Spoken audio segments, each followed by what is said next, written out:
The lower sill chromes back to the car.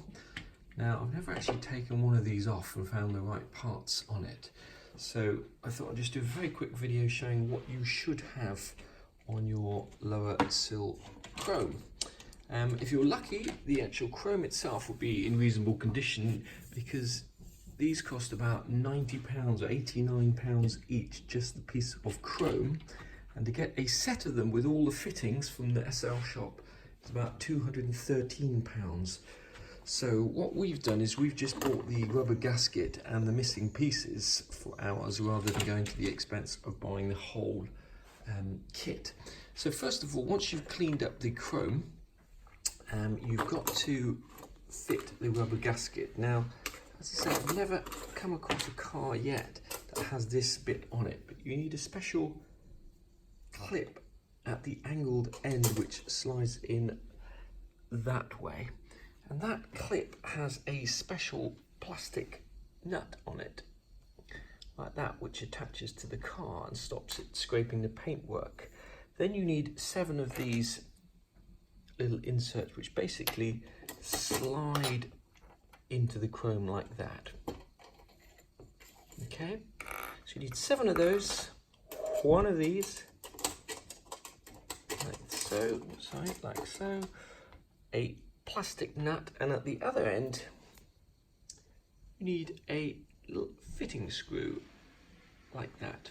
These little plastic grommets that just push fit into the hole. There's 7 for each side of them, but often what you'll find is when you take the chrome strip off, the little grommets will come out and they'll be pretty worn out, and these bits won't click in properly. So it's worth, they're not expensive, it's worth getting a few more of those. At the end of the this video, I'll just give you the part numbers for all these little pieces. Fit your new gaskets. It's worth cleaning this up just with warm water, and if you've got rust like that on the chrome strips, just a little brass wire brush to clean off any rust.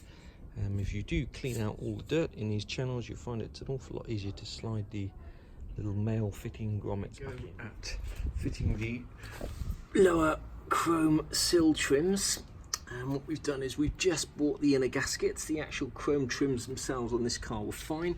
We've bought the inner gaskets from the SL part shop, some new grommets, and also the end clip and plastic nut, which is almost always missing. The first thing we're going to do is, this car's got new wings on it, doesn't have a pilot hole here, so we're just going to drill a small hole through there, put a plastic washer on, and then just screw that in. To be able to drill a hole in here, you've got to turn the wheels that way. Once you've drilled the hole, I'm just going to check that the screw fits in it nice and snugly. We're going to use a plastic washer here, but you could also use a little rubber O-ring from a O-ring kit at Tool Station.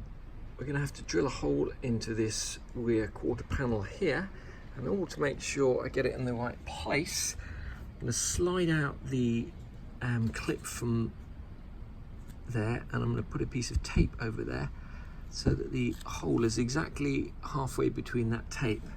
And then when I put it on, I'll be able to line up, take the rubber gasket off and just mark through there with a sharp drill bit so you know where to drill. Again, measure one last time before we start drilling holes in here. I can see that somehow this rubber gasket has moved along a bit, and once you move it back to where it should be, you can see that our hole is going to be in the wrong place.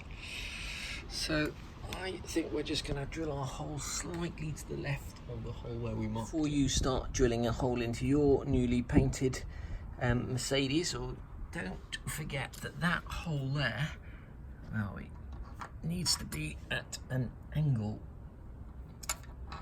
okay, and not straight like that. It's going to be angled upwards, otherwise when you come to fit that clip, it won't fit. So, end up first, and once you're happy that all the grommets line up, just bash them with the palm of your hand, making sure that the gasket is sitting flush. The professionals out there will no doubt have their own way of doing things, but I've always found that if you drill this hole first, rather than lining up the back first, and when you tighten this up, it'll pull this flush against the car. If you try and do it from the back first, there's always a danger that this hole is too far out and it's not pulled. Oh, that screw is sharp.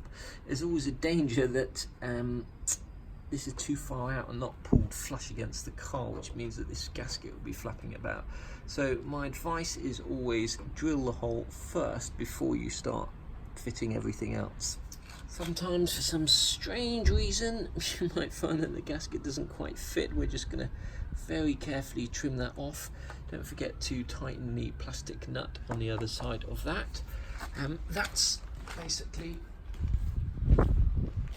the chrome sill trims fit. The chrome strips along the, or the sill chrome strips, should be held on by these plastic nuts. Most people will find they've got metal nuts on their car, but if you have plastic nuts, there's less chance of damaging the paintwork and corrosion. They're available from the SL part shop. That's the part number, 80p each. The rubber gaskets upon which the sill chrome fits, available individually, £14.25 each. The little grommets that the chrome fits to, you need 14 of them. They're 79p each, and you might as well replace the male mounting bits. Those are the bits that slide into the chrome. They're also 79p each, and obviously you need 14 of those as well. Special clips that slide into the back of the chrome, you need 2 of them. They're £5.79 each. And if you want to treat yourself to some new chrome screws, you can get those as well, but you can just use chrome screws from a local hardware shop. But they're 79p each if you buy them from the SL parts shop.